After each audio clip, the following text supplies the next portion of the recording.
So welcome all to New Perspectives. And with us here today is Dr. Alok Pandey, whom we're always greatly honored to host.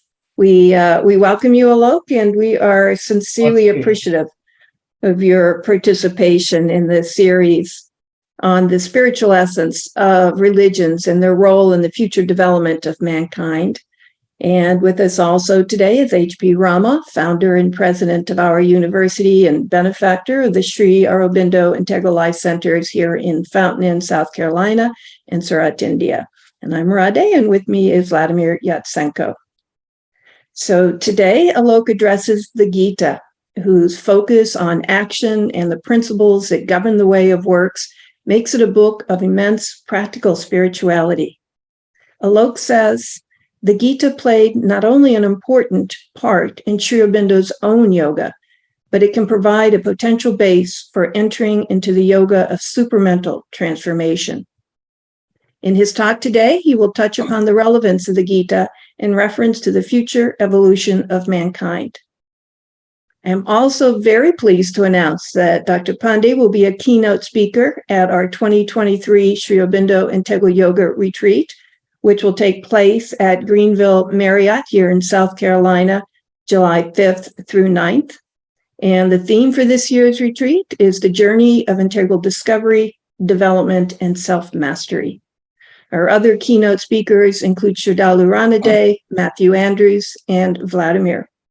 And we have a very special guest speaker, Dr. Vasant Lad, founder and director of the Ayurvedic Institute.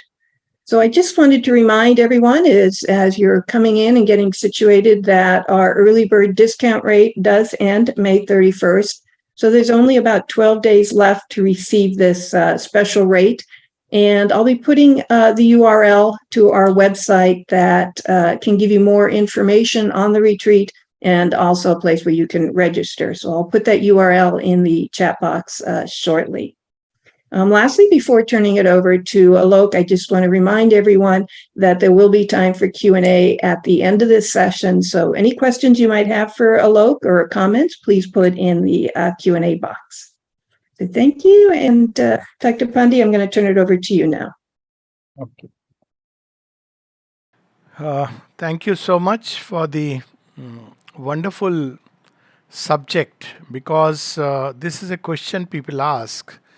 The mother has said that the age of religions is over, and I would add the age of ideologies is also over, because very often religions and ideologies operate at very similar levels, only the approaches are different.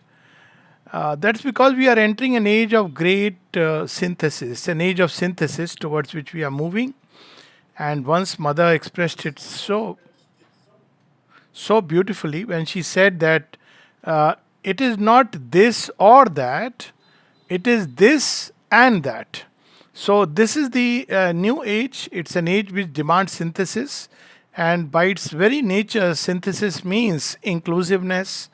A synthesis means that all the divergent strands of human effort that have led us today where we are, of course, always guided, aided, led by the divine, if I may say so. So it needs that all these should be brought together, not in a haphazard way, not in the way that we try to attempt synthesis, in other words, by a mix and match of their outer process and practices, but picking up the essence. So I suppose if we pick up the essence of religion, there are two aspects in all religions. In fact, one is the essence, which is the core, and the other is the outer practices.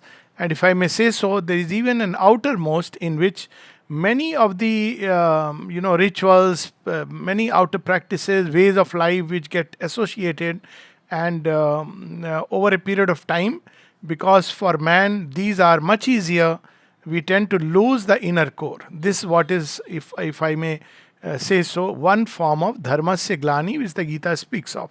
The yoga is lost, and one example which the Gita itself gives, and Sri Aurobindo emphasizes on it, is the idea of sacrifice. Now, if we go back to the far back times, sacrifice is the way, or it's the by sacrifice this world has come into existence. And if we go back to the Vedas, the idea of sacrifice is so beautiful because it is the one divine who, by sacrificing himself, of course, Shubinda says much more than the Purusha, it is the divine Shakti, the divine mother. He created this wonderful world, this wonderful universe. And what it means is that in this world, everything is interconnected deeply, not necessarily outwardly, but in the deep essence of things, we are all interconnected. And it also implies that the moment any unit of life or any unit of creation tries to live life believing it is separate and cut off, then that's where adharma steps in. So I have my individuality, I have a right to be, and well, that's the way that freedom is basically fundamental. It's inbuilt in creation at a certain level. But this freedom is to freedom to develop in my own way, through my own method. But the moment this freedom tends to cut off all the rest, believes that I am separate, not only distinct we are, but separate, cut off from all the rest, and everything is meant for me, and that's how many other ills that get tagged along with it, then it is moving on a self-destructive path. And that I believe many, the clash of ideologies, the clash of civilizations, the clash of religions has taken place on that ground because of this exclusivity. And here we find very useful, not just hints, but powerful statements from the Gita, which help us to come out of this narrow, sectarian, cultish almost way of life, which has been the bane of religion. So let's begin with, before that, one more thing. As Shobinda points out, that in every religion, in every scripture, we have these two elements. One is the eternal truths. So when a religion says that, well, there is one God, it's an eternal truth. Even logically, whether we believe in God or not, there has to be just one origin of the universe. There cannot be multiple origins. This is just pure science, logic, whichever way we approach it, there has to be one origin. It is equally eternally true that that origin has to be in everything. So there has to be this. These two are eternal truths. To that we can add a third truth, and that's where yoga comes. That it is given to man, and fortunately, if I may say so, to man alone to find, discover, and unite with this truth and manifest it. So these are three fundamental truths on which yoga stands. Now, where we begin to err is that, once we say that there is one truth, if I say it is my truth, it's my prophet, my guru, my avatar, the founder of my religion, that's where the problem starts. Because then we are living in a time warp. We have not looked at things on a vaster time frame, because yoga is not born with a person.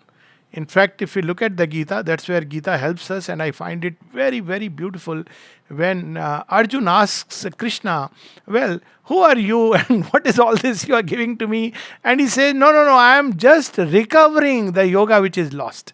And I suppose one of the meanings of Dharmasya Glani is the loss of yoga, because Dharma is the path through which we align our will and our way of life with the one divine intent. So we have to align ourselves to the divine purpose in creation, and whatever aligns us with that, that is dharma in the broadest possible sense. And whatever is misaligned, whatever tends to distort it, deviate it, the stronger the deviation, the stronger the distortion, that becomes dharmasya glani. So Shri Krishna tells him very interestingly, he said, no. Basically, we have both lived many lives, and I gave this yoga first to Vivaswan. Now, it's very interesting because Vivaswan is the name of sun god for this particular Chaturyog.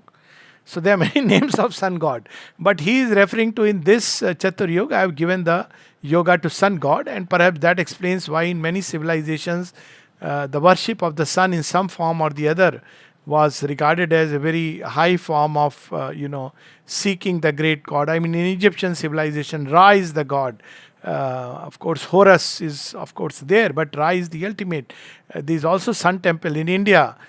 Much before, there was a cult of worship of the sun. We have this even in China, far back China. We have this in Europe. So this worship of the sun god, the Mayan civilization, incidentally. So he says, I gave it to the sun god, Vivaswan. And Vivaswan transmitted it to Manu. Manu is the prototypal human being who presides over a whole cycle of human evolution. So each age of four yugas. Each cycle of four yugas has a particular Manu. And this is the seventh one. And the Manu who presides over this is Shraddha. So there is, he gives it to Manu.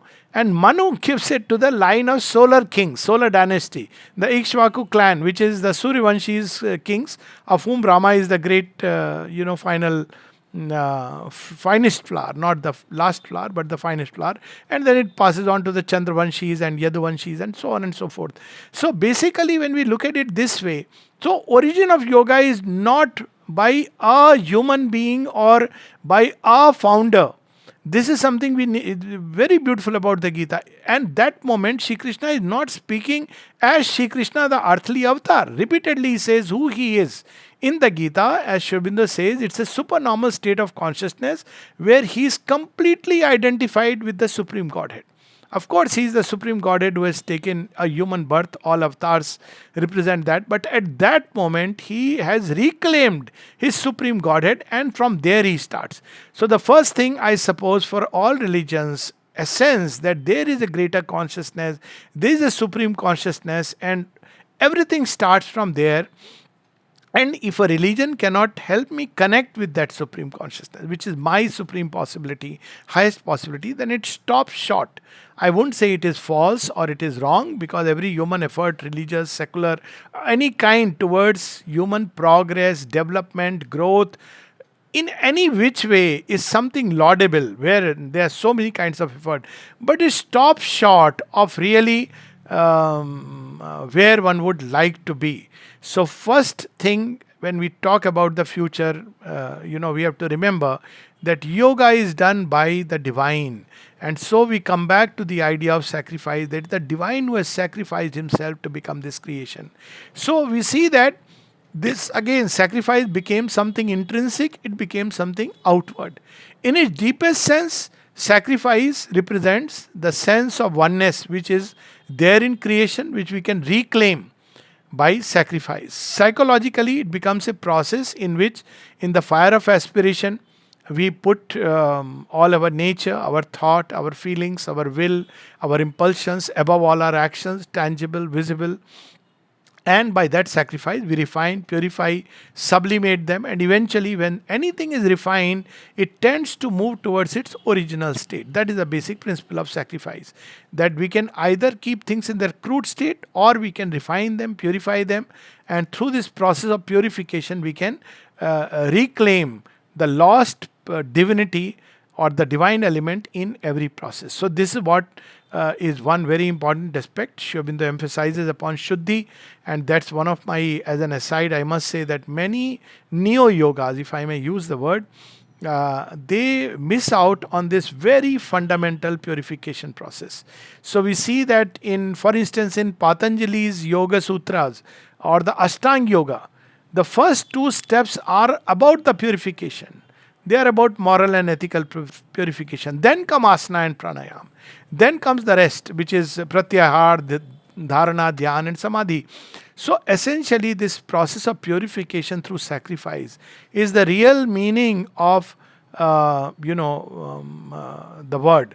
But later on, it has turned into something which is very external.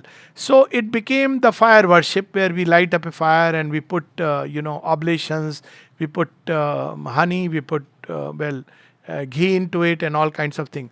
Then it became something still more crude and vulgar. So the crude and vulgar idea was that I must sacrifice all joys, I must sleep on a bed of nails. And Sri Aurobindo speaks of it as a crude and vulgar notion of sacrifice. That I must give my body torture and suffering. And of course, some places it is very, very fascinating, because there's a place in India where, Tirupati, where you just tonsure your head and you can get whatever you want. This is something amazing. So when I had visited, the people asked me that we can get you a very deluxe darshan, and would you like to come? I said, no, thank you. I have a very good pact with Krishna, and I prefer Krishna who is delightful and happy rather than a Krishna who likes to see my head tonsured. So, sacrifice has taken such meanings. It becomes even more crude. it's this not the end, because tonsuring your hair or head is still okay rather than chopping off your head. The crudest and vulgar notion of sacrifice, which we see certain religions have gone to that extreme, where they talk about sacrificing animals, which was there even in certain crude early forms of even in India. I know goat sacrifice. Then there is human sacrifice, which was there in very primitive times. So basically, these outer elements have to be removed. We have to catch the essence. But if we insist on the outer and we miss out on the essence, then the religion is no more a force of the future.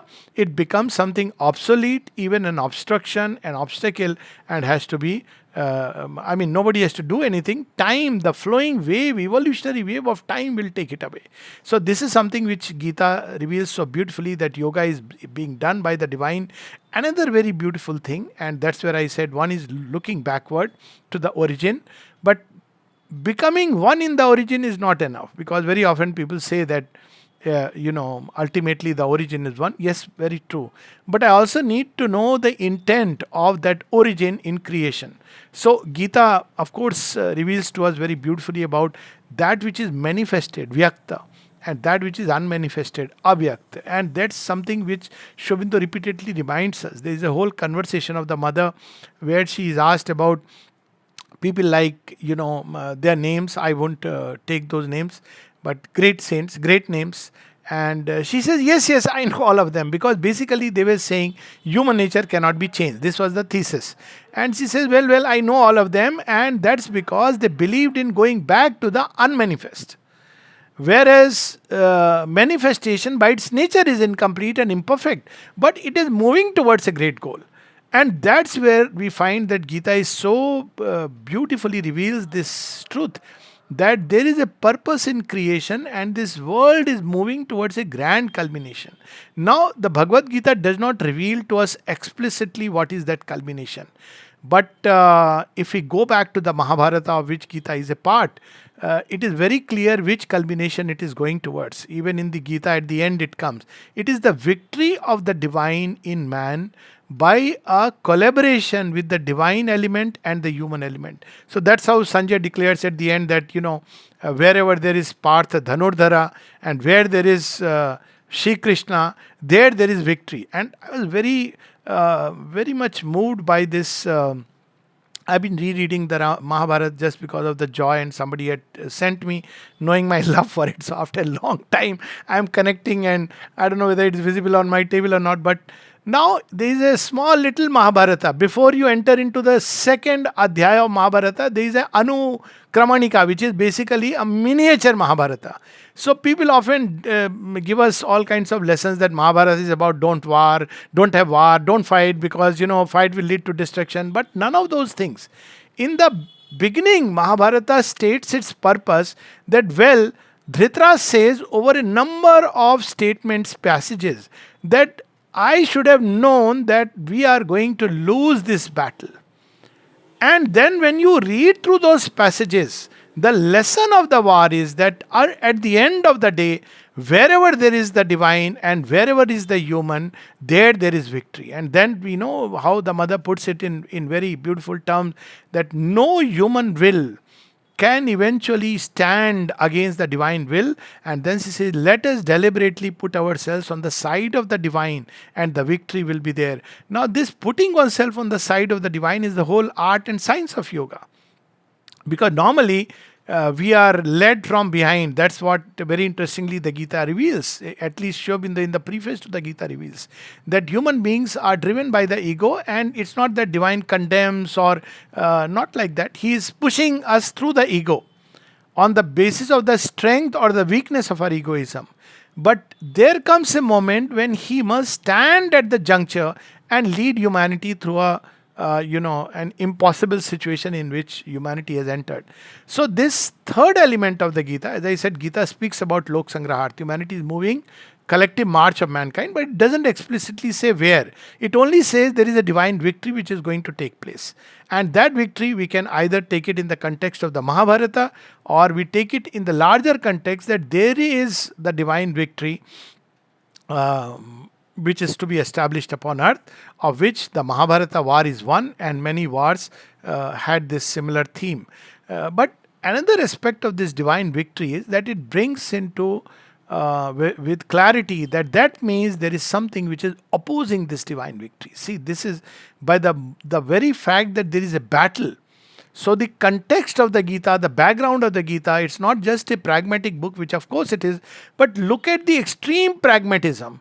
Unlike spiritual discourses which are given in the setting of hermitage. So you go to an ashram and you have a Babaji who is giving you some nice lectures on the Gita. The Gita is given in a setting of the Mahabharata on the battlefield. And this is something very beautiful and interesting.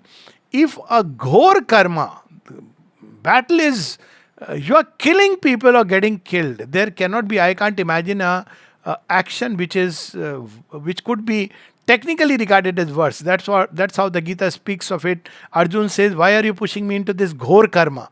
And Sri Aurobindo speaks about it himself. So even in this ghor karma, yoga can be practiced. So this is something so wide and Catholic, and this is what sometimes very difficult to understand, that yoga is not just when we are, I mean, in the ashram context, this is something which I keep sharing, or that yoga, integral yoga is not when for 6 hours I'm doing work in the ashram department. The whole of life must become yoga. And Gita states it so powerfully and explicitly. So much so that it says even ahar, vihar, yuktahar viharasya, which means two things, of course. One is that ahar is one can understand while we are eating. Vihar, when I am moving in the garden, when I am, if I may say so, even in the joys of life, vihar, still it must be done in a state of yoga. So it takes into the ambit of yoga all possible business of human life. This is how Sri Aurobindo puts it. And I don't know of any other scripture. Of course, I mean, in the Vedas there is very clear hint of that. But this joining of the entire, taking the entire human life, summing it up, rounding it up, and lifting it as an adoration, as a song, as a through the sacrificial fire toward the eternal for its transmutation. This is something amazing. And personally, to me, the one thing which had the first sentence I read of Sri Aurobindo, and that answered all my queries in a flash, though its meaning I understood much later, is all life is yoga. So this whole idea of yoga is not meant just to, do certain practices or kneel down or go to a temple. All that has come much later. It's okay, it has its place, because a man in his crudeness needs discipline, and maybe some kind of discipline is probably necessary to tell him that, this time and that time. In India, we had, for instance, morning time and then Sandhya time. Well, these are very good times when the energy is very good, or, there are the idea of, going on a Sunday to say hi to God, or kneeling down 5 times and calling God. All that may be a preparatory thing. But the real essence is the fact that, the divine is carrying you everywhere. And I think to live with this idea that we are never abandoned, this comes strongly in the Gita. So why do we feel abandoned? Because unlike Krishna, we try to take the reins of our life and forget that, he is the one who should be the guide. We are the travelers, but the one who gives direction is Krishna. And I know people try to explain it as the image of Krishna is Buddhi, who guide your life by Buddhi. Buddhi is your guru. But that's a rather, that's a very immediate explanation of that famous sentence of the image of the chariot, which I find very significant in the Gita, in everyday life, that what is driving me? Is my senses driving me? Is my mind driving me? Mind is the rein, the horses are the senses, the vital energy combined. Or is my buddhi, the one who is holding the reins, driving me? But Shri Krishna says this buddhi can have twofold movements. One is turned upward and inward. Otherwise, a lower buddhi, which is only turned towards pragmatic and immediate selfish interest, can completely misguide me. So there is a lower buddhi and a higher buddhi, and beyond it is the great self. So this image is so powerful, and it has helped me personally in all of life journey, that Whenever senses begin to drive you, or your mind is playing tricks, or buddhi is turned downward and outward towards your personal gains and selfish interest, one looks into it and sees that, tries to find that, well, is this the course that my charioteer Shri Krishna wants me to take? So this is where we need to, the Gita gives us many, many beautiful things. As I said, purification, which is fundamental process of yoga. Then all actions, absolutely samagram. Then a third thing which is very beautiful about the Gita. We hear about the divine being everywhere, but what does it really mean? And the Gita uses a sentence cryptically, samagram mam. And Sri Aurobindo emphasizes upon it. Sri Aurobindo picks up some of these very interesting terms like Manushi Tanu Ashritam. I dwell in the heart of man, in the body of man. Manushi Tanu. Meaning thereby we have to treat everything as sacred, but more so human body. This is the temple of the Lord. And to hurl abuses, all kinds of things, even when there is violence. So that will come to a little later. So how this is the original temple, and this must be kept clean both outwardly and inwardly. So there is another very interesting aspect, because in real life, because it's a battle between the past and the future, as the mother said that, make of us the hero warriors we aspire to become. May we fight successfully the great battle of the future, to be born against the past that seeks to endure, so that we may be ready to receive the new things and manifest them. So whenever we fight this battle, this is an inner dimension and an outer dimension. The Gita brings it so beautifully. So the outer dimension of the battle is that there are protagonists who represent adharma, and there are protagonists who stand for dharma. And we cannot close our eyes to that. We cannot say that all is good.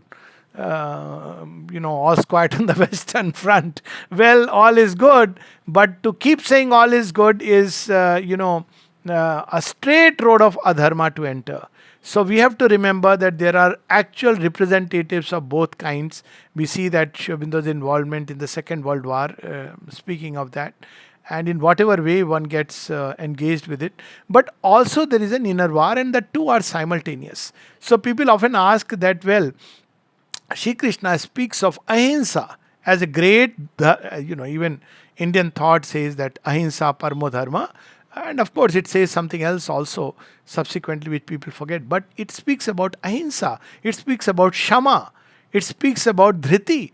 So, where do these things come when it comes to face with real life situation? Say in a situation of war. Now, that is the beauty. Ahimsa is an inner state. Now, I have to be sure that I don't mean to injure or harm anyone. It's an inner state. Whereas battle is something outward. My inner state should be never, even passingly, I should wish to harm someone, hurt someone, injure someone. That will is what differentiates a person, the inner motive. So one thing which Gita reveals is that it's not the outer action, because in this world we are so much carried away by outer action. Oh, the person did this. Oh, the person did that.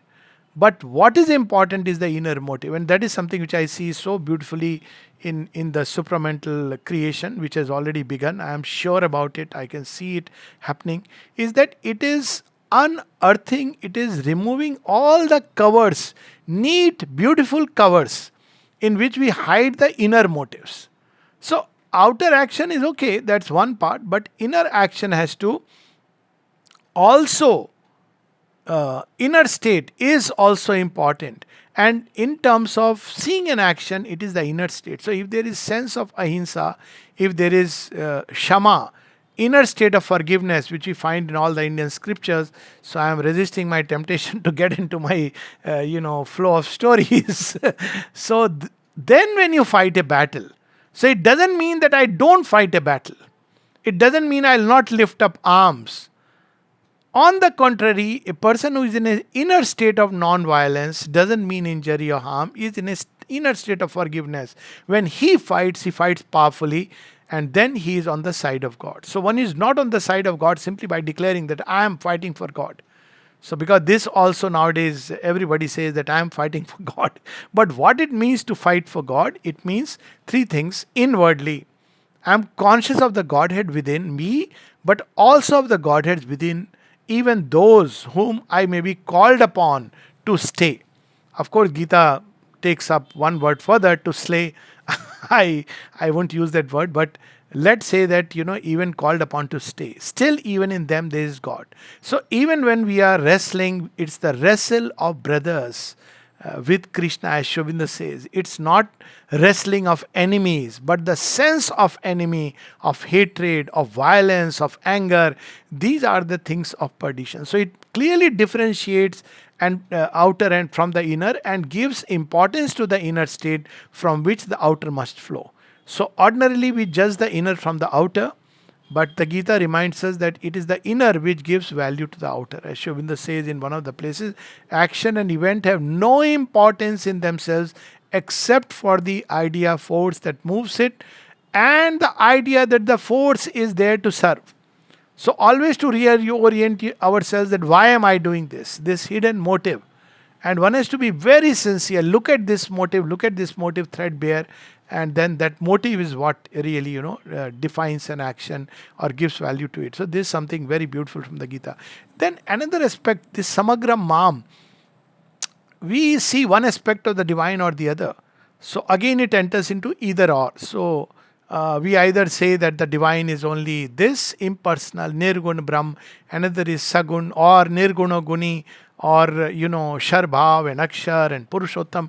Now, the divine is all of them together. The human mind tries to cut into bits and parts, and emphasizing on one aspect or the other loses track of the totality. So I just love this phrase Samagra Mam. He who knows me in all the parts and principles, as the impersonal, the personal, the personal, the immanent in creation, the divine on each and every plane, the divine who is in the subconscious, the divine who reigns above. That poem of Sri Aurobindo, God, O thou who pervadest all the worlds below, yet sittest above, master of all who work and rule and know, servant of love.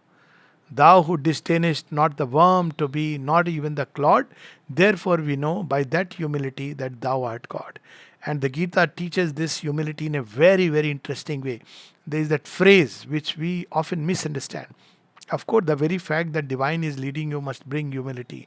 That's not you, but the divine who is leading. More and more in the Gita, we see that slowly Shri Krishna takes him to the point where he says, look, give your reins in my hands. Sarva dharman parityajya mamekam sharanam vraja. So in the beginning, though physically he has taken into his hands, but Arjuna has not really handed over the reins. And a time comes, the grand culmination of the Gita, where he hands over the reins in the hands of Sri Krishna and says, as appointed by you, O Keshav, lead me into this great battle, and I am here to do thy bidding. It reminds me of many lines in Savitri. By the way, interestingly, it is so beautiful that even when Sri Aurobindo in the Live Divine speaks of, in the last chapter, the divine life, he speaks about the divine being as a person upon earth, supramental being, and he brings in the idea of the Gita. What would be the personality of such a person? And he quotes from the Gita. Then again he says that, well, he would be at once against the background of a vast impersonality. There is the personality which is not rigid and fixed. And then he says that surely to discover the divine within and in the creation and the and beyond the cosmos. These are three levels at which we must reclaim, because then only we can participate in the great divine event that is taking place in creation right now. All these three levels we have to reclaim, not just within us, but within creation, in cosmos, and of course beyond it. So the Gita beautifully synthesizes all these three together, Shar, Akshar and Purushottama.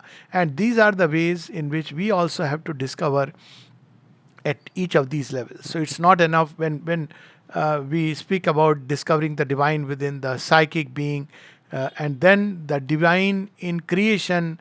Sri Aurobindo speaks about spiritualization, which eventually leads us to the overmind consciousness, which is by its nature a global consciousness. One cannot hope to even talk about supramental, frankly, unless the consciousness has become vast. Because that is a condition Sri Aurobindo in himself said, that it is the plane of the gods and it's a global consciousness, and until one reaches that state, it's a cosmic consciousness. One cannot hope to go to the next level. And in the Gita, in the grand vision of Kurukshetra, we see all these three are reconciled. In the Vishwarup, we see individual, where Shri Krishna is the upholder of the individual divine manifesting through the body and mind and personality of Shri Krishna. There is the universal, the Vishwarup, and then, as the Gita describes, escaping him on all sides. So that is something where we see the reconciliation of the transcendent, the universal, and the individual. So it's so important that we need to be very clear that yoga is not an individual pursuit for my personal moksha. That's a sattvic illusion. And today we see a lot of things done in the name of yoga. It's okay. That's each one has his own journey. But much of it is preparatory. There is no yoga without purification. And the real yoga begins after we have discovered the psychic being, as the mother puts it. Because then we are conscious collaborators. Before that, we are just struggling. And then it's not enough just to discover the divine within and find an escape door, but to widen one's consciousness till one becomes one, at least with the humanity which is all around. Of course, one with all creation, and whatever gains one has within get transmitted into others. Sri Aurobindo brings it in the sense of yoga as a representative of humanity. Each one who practices this yoga is a representative, but always to keep that inner freedom intact, and that's what the transcendental gives us. So it's a state of inner liberation in which the yogin lives, and he acts not for any personal gain, but for keeping the march of mankind intact. That is his purpose in creation, and individually he has to be guided by the divine, surrendered to the divine, open to the divine will, for which all the practices of Nishkam Karma, and most important, with which we can stop. Nishkam Karma, incidentally, is such a powerful practice, and Sri Aurobindo emphasizes it that whatever one may do, even if one can do nothing, even remembering and offering is difficult, at least practice Nishkam Karma. Whatever one does, it should not be done for any desire, return, expectation, or a particular result. And this itself breaks the knot of the ego very powerfully. So this is, of course, common practice. Then, of course, remember and offer is the common element in the Gita, and the mother puts it so beautifully in one sentence. He summarizes: to choose without preference and to execute without desire. So choose without preference is only when I have offered my individuality, whatever ego individuality, in the hands of the divine. Otherwise, I'll have biases. I'll choose based on my preferences, how it is going to, be in my favor or not in my favor. But to choose what is really the true thing to be done, what is dharma, and then to execute without desire, not for a result which is favorable to me, but for the fulfillment of the divine will. So ultimately, if you see what is supramental yoga, it is the grand fulfillment of the divine will in creation. Because the original will is Ekoham Bahushyam. So Shri Krishna leads us very far into this territory, and he knocks at the gates of the supermind when he says Vyaktoham, Avyaktoham, when he reveals his Vishwarupa, when he speaks about Sarva Dharman Parityaja, because there is so much talk about Swadharma and everything, but there comes a time when we have to utterly surrender in the hands of God. So again, the Gita starts with a fundamental surrender where Shri Krishna says, you are my leader and guide. Arjuna says to Shri Krishna, you teach me. And it ends up in a complete surrender. And if we read the essence of Sri Aurobindo's yoga, he speaks about surrender to the divine and infinite mother is our soul means. And this yoga begins with that. It proceeds with that and ends in that. Of course, there are differences between the yoga of the Gita and Sri Aurobindo's yoga that we all know. And just very quickly, we can speak about it. The idea of transformation is not there in the Gita. And the Gita emphasizes on the Purusha aspect. It passingly mentions the Paraprakriti, and therefore transformation is not there. It doesn't speak about the instrumental nature which has to change, which is not there. But yet, so the yoga of the Gita is a general karma yoga, which is very good preparation, excellent preparation, because it prepares a wide ground, dynamically prepares us rather than just passively for the next step, which is the transformation of nature. But one key practice which is so much emphasized in the Gita and so much emphasized in Sri Aurobindo and so less practiced almost, is the key practice. Everybody speaks about how to meditate and how to have descent and all this. The key practice is equanimity. And so much so that, of course, Patanjali regards it as the culmination. Samatvam yoga uchyate. And Sri Aurobindo says that the Gita emphasizes so much. And at each of the levels, Shitoshnam, hot or cold, either weather, physical contacts, sukh dukheshu, things which afflict our vital.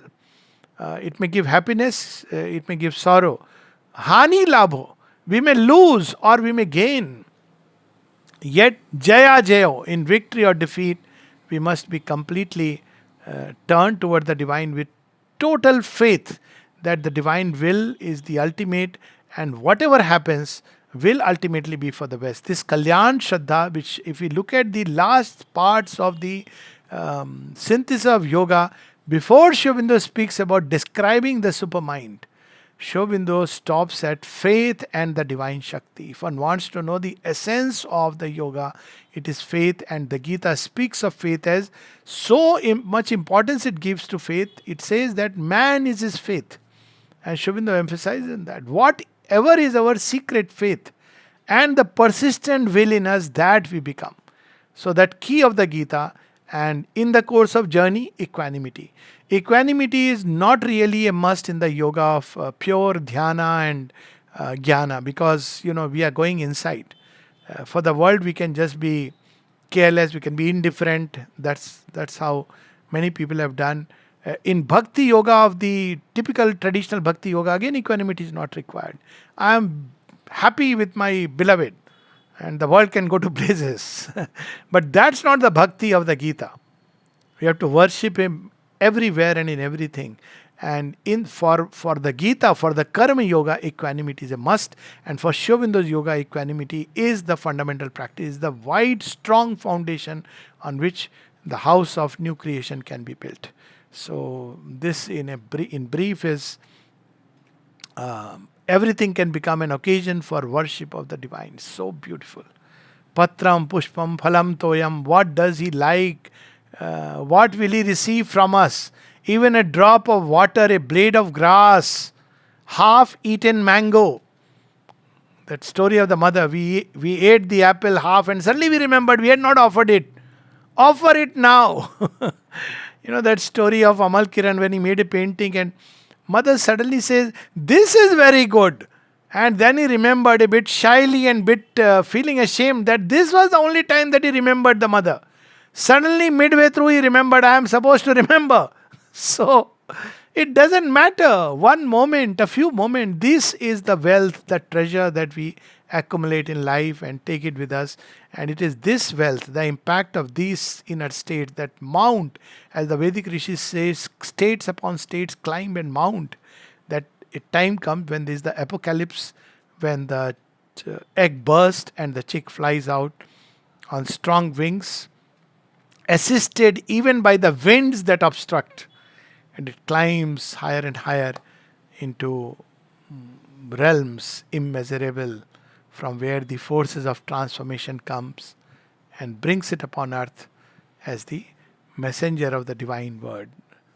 And that's how Sri Aurobindo says the supramental bird. So these are just some of the things. Gita is too vast a subject, too many beautiful things. Sri Aurobindo says very little in the Gita which is temporal. Most scriptures contain many things which are temporal, which are locally valid.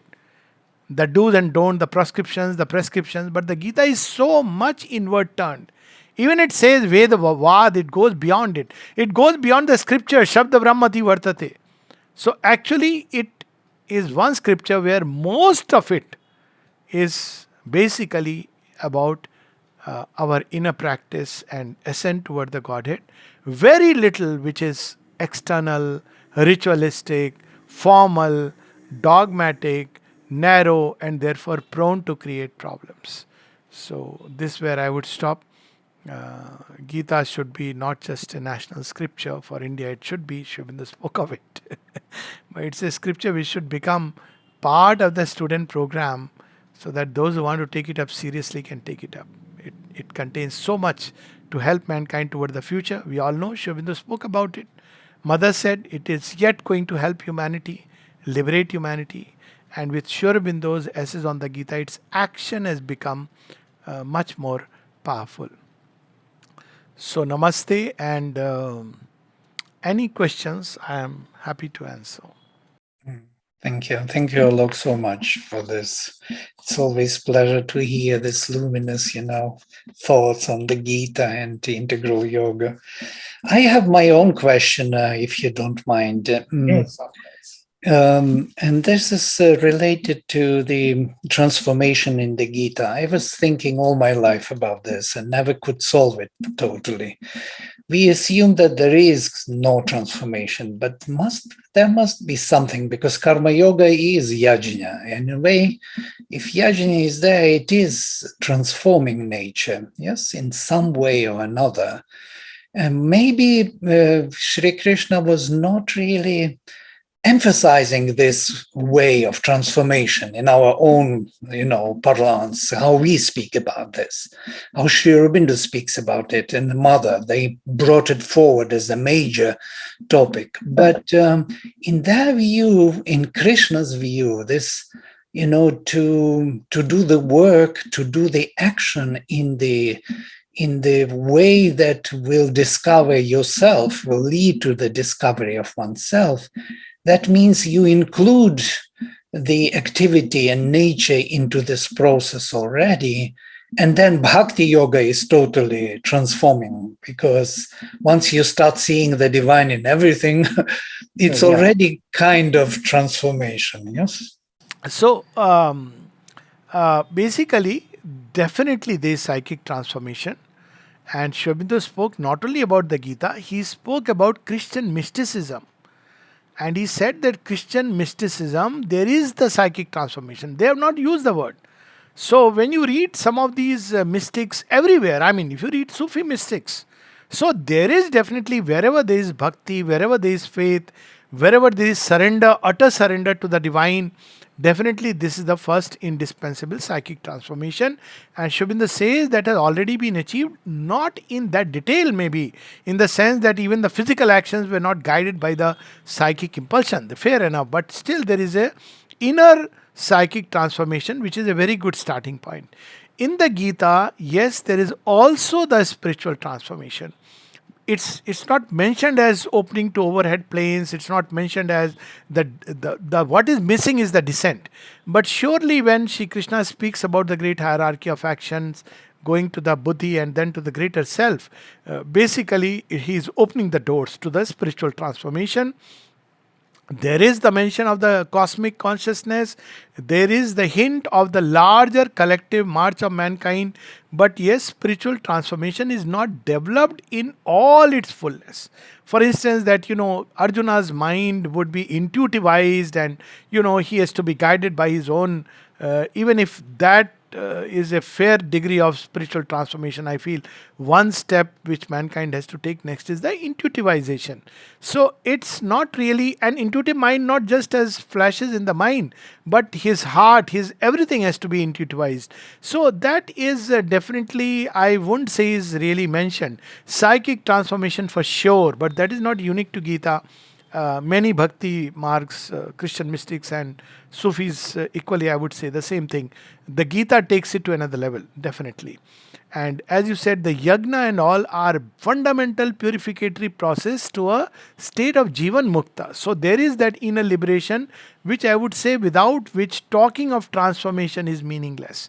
A discovery of the divine being within, giving value to creation, to every aspect of life, is itself very transformative. And yes, to see the divine in all beings, but that's something Krishna speaks about as the sign of the yogin, the one who is Vasudevam Sarvamiti Samahatma Cha Durlabha. So he is giving it as a sign.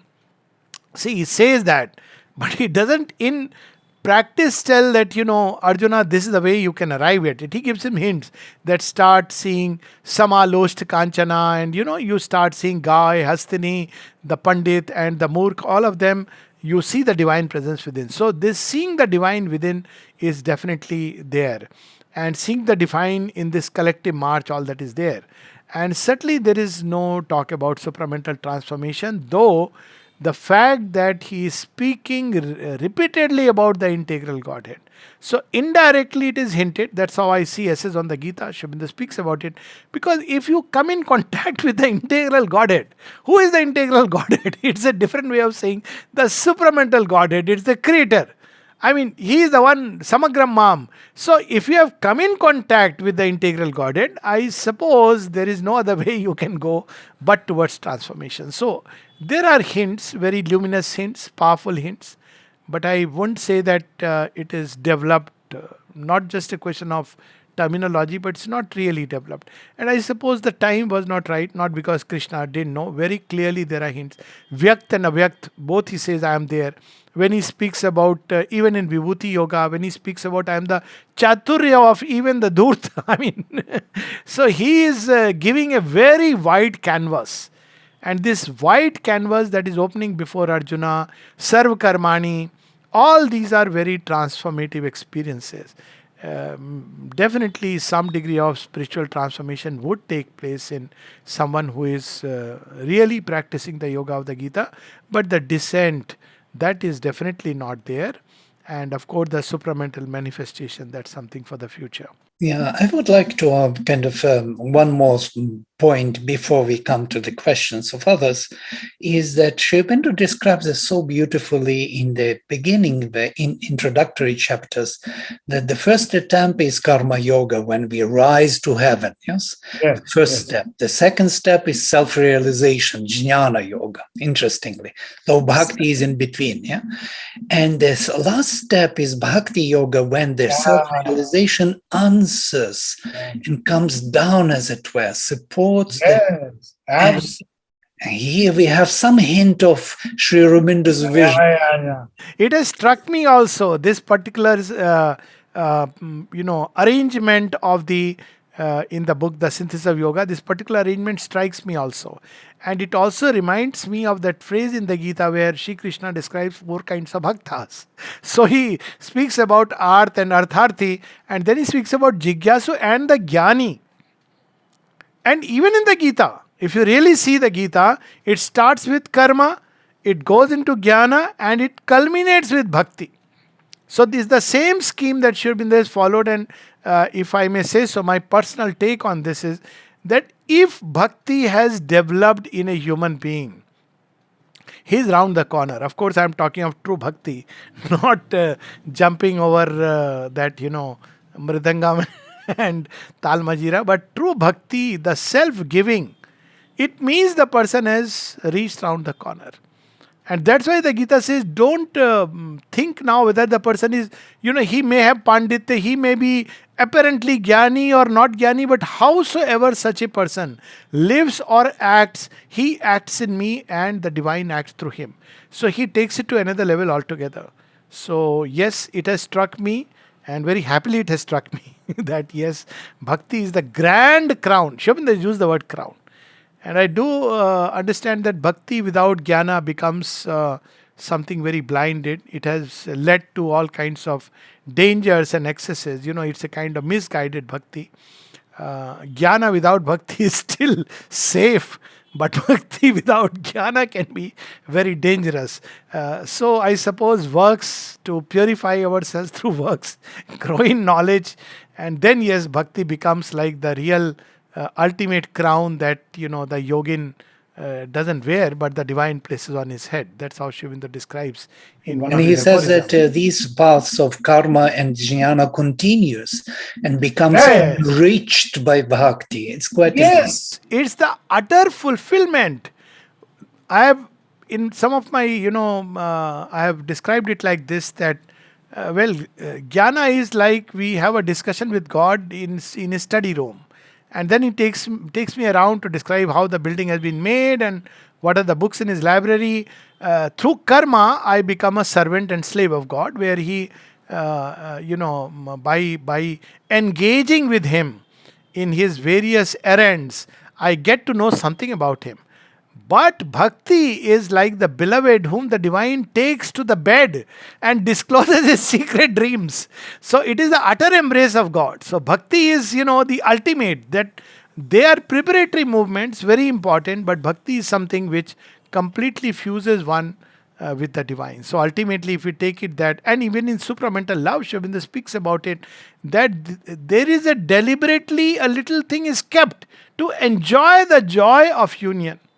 Otherwise, if you completely merge, there is nothing more left. So yes, bhakti is, I mean, what can be more delightful? And if we take it that delight is the ultimate goal of goals, if I may say so, supramental is also to lay the base, the truth consciousness. But if delight is the origin and delight is the end, then bhakti, love is the love and beauty, beatitude are the right and the left hands, arms of delight. And harmony is its way of life. So yes. So you're using Taitiri and all that, right? Yeah, of course. Yeah. That's So true. wonderful. There are several questions to you here. One is asking, how and when does a person who is predominantly tamasic get the signal for transformation? Yes. I think we should not wait for signal of transformation. We should wait for the signal when I feel like giving myself utterly to the divine. When the transformation will take place, how it will take place is entirely their baby. So it's good to know what is given to me and what is given to the divine. So transformation is the result, and I suppose Nishkam karma in its ultimate sense means the goal or the fruits of yoga have also to be surrendered to the divine. So what is given to me is to give myself to the divine. And I have to see whether in me the urge has come. The urge for progress, the aspiration, now the signal for transformation, if at all, one has to put it, because let me connect it with something which I have felt from time to time, that normally there is the aspiration and the aspiration to serve the divine. There comes a time when you realize that I cannot truly serve as long as I am a defective creature. So there is a beautiful one liner of the mother. She says, "O Lord," a prayer of the mother, "O Lord, may we serve thee and know thee." And she says, to know you so that we may serve you better. So I suppose this idea of transformation, to me personally, this is a purely personal thing. I have realized that unless I am transformed, or by I mean whatever meaning one may put into it, doesn't matter. So unless humanity is transformed, it cannot really truly serve the divine will in all its fullness. There will be imperfection. And if we are speaking about the divine victory and the fulfillment of the divine will, transformation is a prerequisite. And the day I understand that transformation is also not a personal goal. In fact, Sri Aurobindo cautioned that there is nothing like a personal transformation. It is the goal of mankind. There is nothing like one person out here and another person out there got transformed. It's by nature a collective thing. And the day I understand individually that, well, like Champak Lalji's famous prayer to the mother, once he asked the mother after many years, that, "Mother, I have served you so long as I felt it, I must serve you. But now I want to serve you the way you want me to serve you." Now that, I suppose, is something marvelous. That's another level it takes us. And that level is that unless I am transformed, this instrumentality is transformed. Unless I come out of this ignorance, unless I have made this utter surrender, as long as a breath or a heartbeat is even left from being given to the divine, I cannot really be a truly faithful instrument for which ultimately this creation is moving towards. So that's the way I look at it. So transformation is again for that purpose, not an end in itself. And there is nothing like individual transformation. So when the urge comes for perfection, so that I may serve him better, this humility is important, because at one place Sri Aurobindo cautions us that when we say Aham Brahmasmi, he says, well, all that is true, but when we say it without realizing it fundamentally, it can be very dangerous. It can just aggrandize the egoism. So it's always important to always know that when I say this Aham Brahmasmi, it's about the divine, that we are all one with the divine and the divine dwells in all. So that's why, as a natural corrective, it's important. Transformation is the collective goal of mankind, and we should leave it to the Divine Mother when she will and how she will. What is given to us is to give ourselves completely to the divine, and we have to only look into that how much is given to the divine and how much is still with the ego. That's a huge exercise, a lifelong exercise. Mm.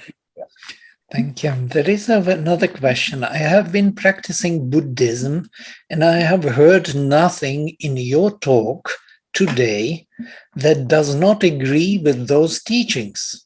Are there fundamental differences between them? No, that's very true. I am glad that you got it like this, because, most people very strictly, they tend to distinguish Buddhism as it is understood today.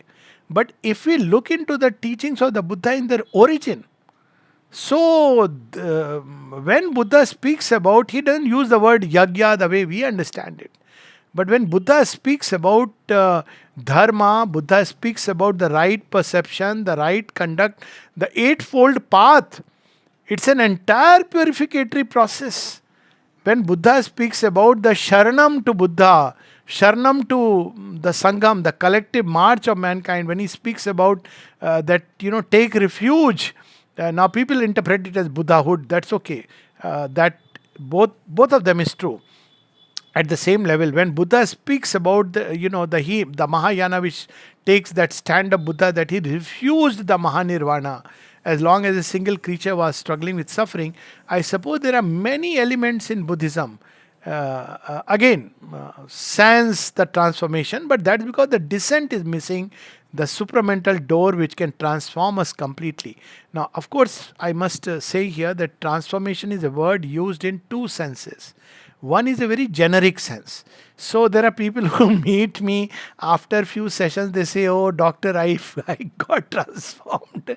That's okay. I don't mind taking that. So that's one way of transforming, means I'm no more the same person. So there is, a person who develops saintliness, for example, who was a scoundrel, can well say that, well, it has transformed me. To that extent, it's true. When Angulimal changes into Ananda, it's a transformative experience.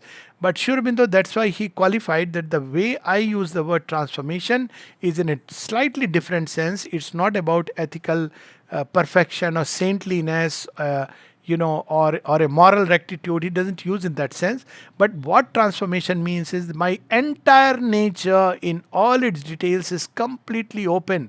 And let me qualify, from within to the most outward is completely open, completely receptive to the divine consciousness coming from above and within, and manifested without the least diminution or distortion. Now that is perfect perfection, and Sri Aurobindo is not happy short of that. And that's why he spoke about supermind, because overmind, spiritual transformation is there. Of course, anybody who makes an ascension, the Vedic rishis made an ascension, they didn't have the idea of descent, but descent can take place also, some degree. When they spoke about the intelligence getting illumined, when they spoke about the heart becoming one with every heart, but that is not there, certainly not developed in all its fullness, and I suppose because the time was not there. But I truly congratulate if somebody can see the parallel between the Buddha's teachings and the Gita, because most of the time this is missed. Buddhism has been turned too much into a nirvanic, otherworldly. I believe that this was not the original teaching of the Buddha. And I suppose this is what the mother spoke when she writes a prayer with Shakya Muni, and and Sri Aurobindo said it's about Gautama the Buddha, who comes to her and says, when have men understood the divine? And when I look at his teachings, the great compassion, the state of true ahimsa which Buddha represents, all the great higher qualities which one can embody, and then turn the gaze towards earth, which at least in Mahayana is there. So definitely, it's a great practice, and no wonder the mother took up this book. In 1957 or 58, around that time. It's the last book she has taken. Unfortunately, they put it clubbed with the talks of 29 to 31 in volume 3. So if you don't read the editorial, you feel these were taken up by her in 29 to 31. But actually, they were taken up, they are some of the last talks she has taken. Because she saw that humanity needs it to walk on the forward path. Mother herself as an adept in Buddhist yoga and the yoga of the Gita. So, of course, Buddhism as it is understood as an Atmavad, I am not going into that, but Buddhism as it should be understood. Not today, if we talk about Buddhism, it's about an Atmavad and all that makes a meaningless thing about, rebirth and there is no individual soul. Buddha was silent on these aspects, and I suppose Buddhist philosophy should also remain silent. It should say, I'm sorry. It should say, I don't know. That's an honest thing. So yes, of course, there are many beautiful things. Yeah, Buddhism as philosophy is actually a very different thing than psychology. It's more psychological, yogic tradition of finding the silent self, or even going into the asat, into the non-being, which Bindu puts highly about. Well, yes, because the moment you talk about the transcendent and you just stop at the sat, it's not enough, because you have to go. The Vedic rishis, Shivindu speaks about it, they had that strength and the courage to go beyond the sat into that asat in the higher sense, not asad as we understand as in asadoma sadgamya, not that. But yes, definitely, it shot up, as he said. So, shot up way beyond. That you should know, you should realize asat in order to know sat. Yes, absolutely. So that utter freedom, and I think it's good that these beautiful conciliatory synthetic ideas are developing. Okay, descent won't be there, and the supramental and the transformation of instruments. But I suppose we have to see all these not religious, I would say spiritual movements, which turned into religions, unfortunately. But spiritual movements as ways to make mankind move one step forward. That's how I see it. That Buddha was needed in his own time, and what a mighty intellect and a powerful vital. There is that poem of Sri Aurobindo in Bengali where he says, he tramples over desires and the ego. So he is, if I have to draw a comparison between Shankara and Buddha, Shankara and Buddha stands perhaps equal on counts of the intellect. But when it comes to the vital, Buddha is remarkable. Yeah. So each of them, as I said, Christian mysticism, there's so much psychic transformation. When you read the prayers of the Christian mystics, it's something amazing. It's so refreshing. But if you read the history of inquisitions, then this is what we in India have suffered. Goa, it's such a horrible story. But that's not what Christian mysticism is about. So catch that mystic element and take it forward. But only thing is, we should not stop with that. My whole issue is, I have loved Krishna, and I have like Gita later on, as I understood much better the Upanishads. But the problem is that all that is fine, but that final element is missing. And if I have to take that, I might as well turn towards them who know all this, have realized all this, and now take us one step, the next logical step. So I look at it like that. The entire spiritual history, where each had his roles, still have their roles. Because there is a lot of mankind which is too crude. And if you take up Sri Aurobindo's yoga, being just a crude animal, you have to first go through that human state. You can't just leap from the animal to the superhuman. So one risks becoming inframental rather than supramental. So, it's so important. Yeah, yeah. Right. Infra-rational instead of supra-rational. And we have to surrender everything, surrender the common sense. Now I don't have to do anything. Mother is doing everything. All these stock statements. So, as I said, 6 hours work in the ashram is the yoga. So all this, one can easily get trapped and caught into these. So these come to teach us that this is a serious quest, and keep the quest alive. Aspiration is common to all the religions. But there I have a very interesting take on Buddha. Well, just as an aside, see, Savitri's yoga begins when she confronts death. She is face to face with death of Satyavan. Now, Buddha's yoga also begins when he confronts death, and he realizes the transience of creation and the temporariness of this world, and successively, illusion after illusion, he eventually touches the permanent. That is how it goes. The Divine Mother also in Savitri starts with the confronting death. But she takes another route. She enters into the realm of death and discovers the permanent there by the power of love. She brings out the permanent. That is the transmutation of death which comes at the end. So I suppose this is where the fundamental difference lies there. That the permanent which is there behind transient things, and the permanent which is here in everything which is transient, and to bring it out and use the transient to express the permanent and build immortally with mortal things, quote unquote Sri Aurobindo. That's what I feel, that the fundamental difference arises. But in practices, many things which are psychologically beautiful. Thank you. There is one more question. Can you comment on Vanaprastha? Okay. For a Sri Aurobindo serious seeker, where does Vanaprastha fit in? Thanks. So first I'll give you a little background, then a small little story which recently I came to know. So well, in Indian spiritual thought, which they try to organize society around the great realizations and experience of the Rishi, they believed in the principle of graduality, that not everybody is ready for that great leap. So, Sri Aurobindo himself, when people at a very young age, at 19, 20, 21 came, Sri Aurobindo did not accept. And he writes that I am not keen to accept adolescents into the yoga, because the vital nature with all its conflicts comes up.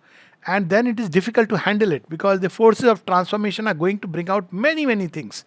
So, because Indian thought believed in it, so it had woven into the society the spiritual way of life. So first is dharma, which is the brahmacharya ashram, where the foundations of life are laid. So if you look at the aims, purusharthas, it's artha, kama, dharma, moksha. But if you look at it from this brahmacharya ashram, where the foundations of dharma, how life should be led, that is there is great emphasis on augmenting your capacities through the practice of brahmacharya, which is much more than merely sexual continence, but that's a different subject.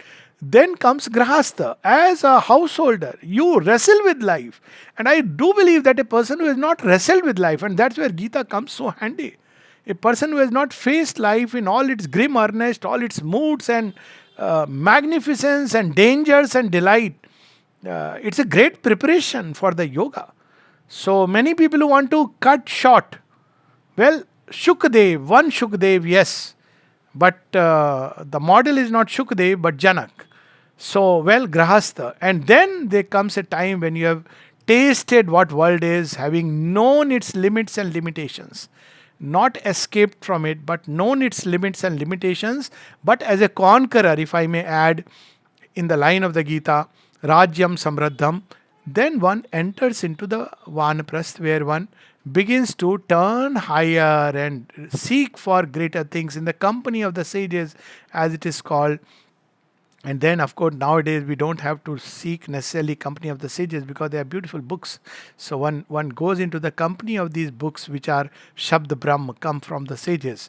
In olden times, we didn't have that, So people had to travel into one and look for the hermits and go to their ashrams. Of course, it has a special advantage. But also the company of these books, which are uplifting, show us the way. And finally, of course, the moksha sannyas, which is the goal as it was. But even there, it was not moksha. Never meant release from the cycle of birth and death, but freedom from ignorance. So this is the usual. But Sri Aurobindo says that this very interestingly in Foundations of Indian Culture, he says it can take a leap, because what happens in the next life? Somebody who has gone through all the four ashramas. Does it mean in the next life again he'll go through? No, the soul will be ready. So there, more and more, there will be souls which are ready. They don't have to go through all these. They are ready maybe at a younger age, 25, 30, and they are ready for the new creation and the supramental yoga. So this we have to remember. Just as an interesting aside, recently I traveled to Bangalore, not Bangalore, 4 hours from Bangalore. There is a place called Sri Aurobindo Dham, and the man behind it wanted to start a Vanaprastha ashram because of somebody's advice. So he started a Vanaprastha ashram. He had a lot of money, he had done plenty, and he didn't know what to do. He says, I was very egoistic, and then I thought I am a moneyed man, rich man, successful man, and etc. Till suddenly somebody told him, if you don't use your wealth rightly now, next life you'll be a poor man. So it started with that. So he said, okay, let me make a Vanaprastha ashram at somebody's advice. So he started a proper Yagyashala with proper, people who come who do Veda part, and all this is done. You may find it interesting, if you visit that place. But then he came across Sri Aurobindo's teachings. Now this Vanaprastha was under the influence of Arya Samaj teaching. So, and he faithfully followed it. He said, no Guru, nothing for me. It's the inner it is the Yagya and the Vanaprastha. And then he came across Sri Aurobindo and the mother's teaching. So he said, oh, this is something way beyond. So he completely left it, though he is still one of their trustees because all his wealth is there. And people revere him. He is a very beautiful person, a combination of child soul and a wise person, truly. And so he is still associated with the Vanaprastha ashram, but he created another place, or was instrumental in creating another place just next to it, and he calls it Sri Aurobindo Dham. It's an amazing place on the foothills of one of the hills in Karnataka, and at the confluence of Kaveri and Arkavati. And it's amazing that, Vanaprastha, and then he realized that no, this is not enough. This is not, there is something still greater. So he said, no, I can't put my feet in 2 boats. And he's now completely, that I have to give myself totally to mother. But he says that, well, my name is still there, I am one of the trustees, and he laughs over it. So, yes, Vanaprastha was the way. Old way, very good way for the masses. But then what happens after in one life one has practiced all the 4 ashramas and the purusharthas? What happens in next life? Does he go again? No, obviously he takes a leap. So there are souls which are ready, yes. There is one last question. Can you share how you had the courage to quit the money making and became a full-time sadhak speaker? How do you support yourself? I don't know how to answer. I don't believe that joining the ashram is equivalent to becoming a full-time sadhak. So for me, it is Mother's grace, if you ask me. Though there is a whole detailed video on the same subject in YouTube. But nevertheless, the important part was that this urge was so strong that making money, ambition, it's not that I did something to throw it off. I didn't have to struggle. The urge was so much that I want to serve the mother, that I want to all the time live near her, and that was incidentally my whole attraction for the ashram. Even today, it's because she has stepped over here. It's their tapasya sthali. It's not with an institution. Of course, the institution is from them to that extent, yes. But so that's why I wanted to be here.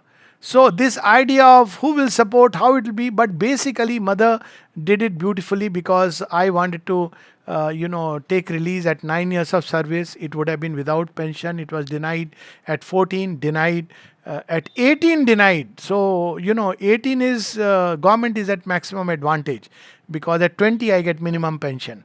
So if I leave at 18, I'm the big loser.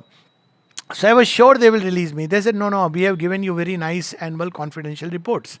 So you have a very bright future. So I went on to say that, please spoil my report.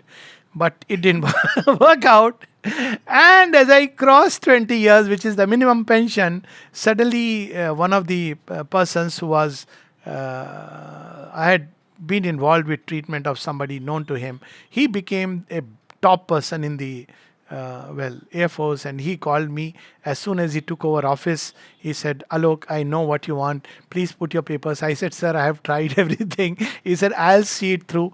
And he became truly an instrument of the Divine Mother. I put in my papers. Within 3 months, I was out. So I got minimum pension. Now, there is no end to greed.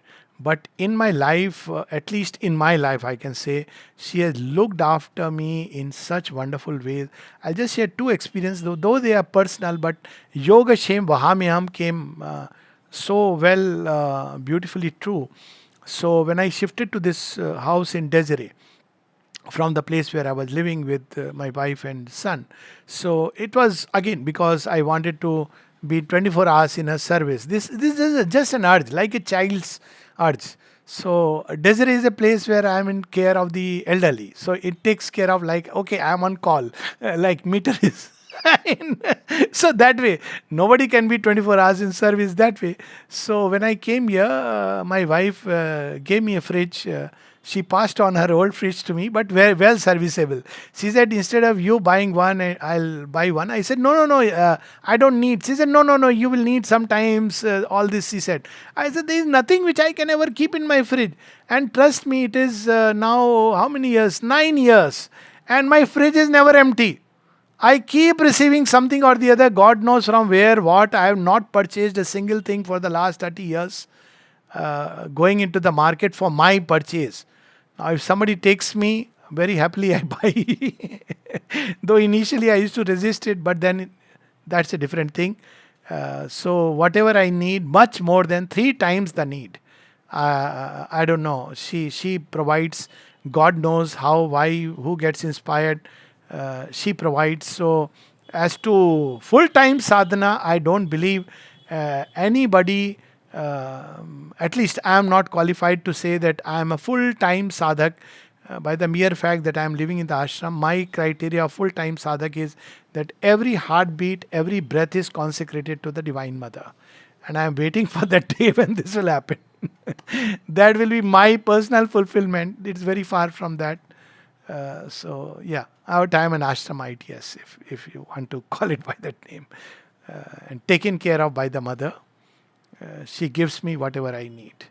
And whatever is not there, I never felt the want also that, otherwise I had made it a philosophy that whatever I don't get, I take it that, I offer it to her. But frankly speaking, till date, I don't remember a single moment where I had even the slightest want in that sense. Now sometimes I pick up things like fruit juices and all. Otherwise, there was a time when I would not even buy the simplest things and they would come. Then I said, this is also being egoistic. So be a little sahaj. But for many years, she takes care wonderfully, wonderfully. A wonderful mother of unnumbered soul. And I believe she takes this care to everybody. I don't believe that anybody is special. Everyone she takes care in her own wonderful ways. And that is something so beautiful. Or just I may close with one small little anecdote. You see, Hutadi, wonderful, of course. Everyone is wonderful in their own way. And when we came here, some of these sadhaks would say, when Mother was there. And honestly, it used to be like a hammer on my heart. Because I have never seen her with my physical eyes. But I never had this feeling that when she was there. She's so real. So when she said, when Mother was here, then my wife couldn't help it. She said, Hutadi, please don't say that to us. She is always present. She said, no, but you don't know how she used to take care when she was there. She said, no, you don't know how much she takes care. Then I had to, diffuse the situation. How much, and this is so true. So many examples, the way she takes care of not just outer needs, money is a very small thing in life, frankly. But at every level of the inmost difficulties, which I felt in my nature, that this is impossible. And the way she works and clears it, that one day you want to recollect and recall, oh, it was there, but you can't find it. So at every level, I would only close by saying the famous from words from Savitri: lay all on her, she is the cause of all. If this is she of whom the world has heard, wonder no more at any happy change.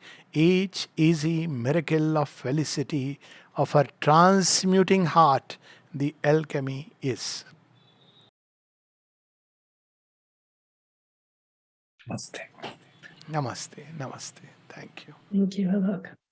Namaste. Namaste.